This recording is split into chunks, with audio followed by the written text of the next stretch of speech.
Hi everyone, welcome back to Mike Nelson Maths. I'm Mike and today's game is called Capture the Gold. Now, like a lot of our games on this page, we try and take a game that is simple to play, has an area of mathematics that is its focus, and look at different ways we can tweak it. So we can have their whole class playing the same game, but focusing on the different areas and really incorporating that differentiation. So we start off with what is basically an addition and subtraction game that has some basic place value elements to it. We make a tweak then to turn it into a multiplication and then extend it up into our fractions knowledge. So it's quite a versatile game that requires a hundreds chart, 2 sets of counters, and a 10-sided dice. So good luck and have fun. So when we're playing Capture the Gold, 1 game board is needed per pair, and on the game board we have 3 10s frames. The one on each end is assigned per player, and then the middle one is the one we share. We have 10 counters of the same color.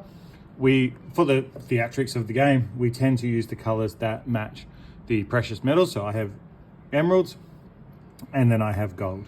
So as a beginning, we're working on our addition and subtraction, but we're also starting to incorporate some basic understanding of place value. So we have a 10-sided dice, we roll that dice and we put on that many counters.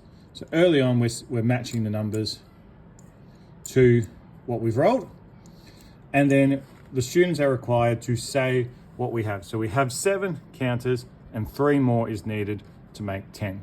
Or we could look at it the other way, and then I have 10 counters, 7 are filled, 3 more remaining. So we vary how we say it depending on what's happening with the addition and subtraction. The other player will have a go.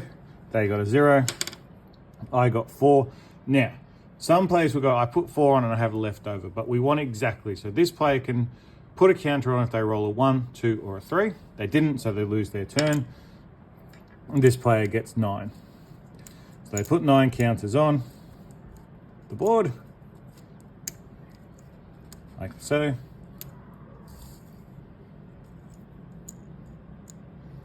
And then I have 9 counters, 1 more is needed for 10. So this player gets a 1, I now have 8. So you can either put it on or say 1 more than 7 is 8, 8 and 2 more make 10.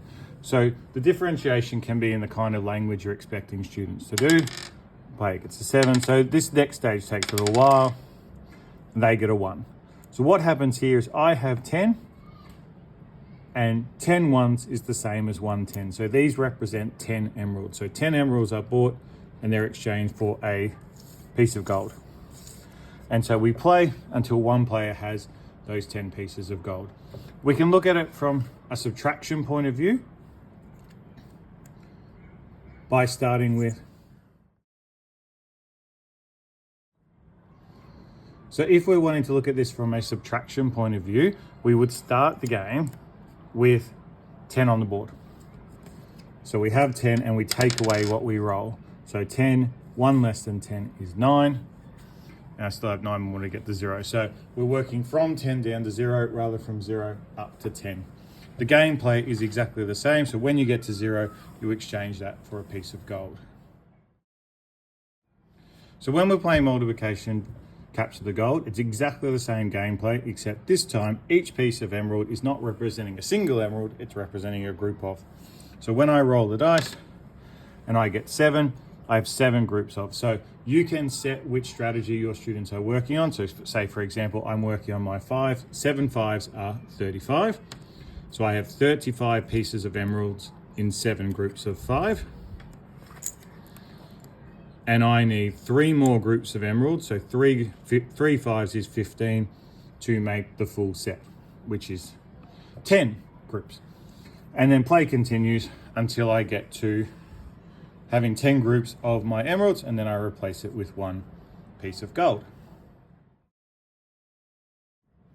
So we can use this as an introduction to fractions, about reading and matching fractions. So this, I always have a denominator of 10, and so the size of the pieces is 10, and this is my count. So I am practicing naming, making, and counting fractions.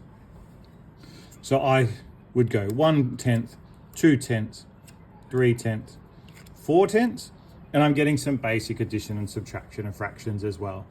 4/10, I need 6/10. to make 10 tenths or 1 whole. So as I'm going, I have 4 tenths. This player has 1 tenth, 2 tenths, 3 tenths, 4 tenths, 5 tenths, 6 tenths, 7 tenths. So they have 7 tenths, they need 3 more tenths to make 10 tenths or 1 whole. And then as you get a whole, as you get all of these make 1 piece of gold, so 1 whole is represented like that.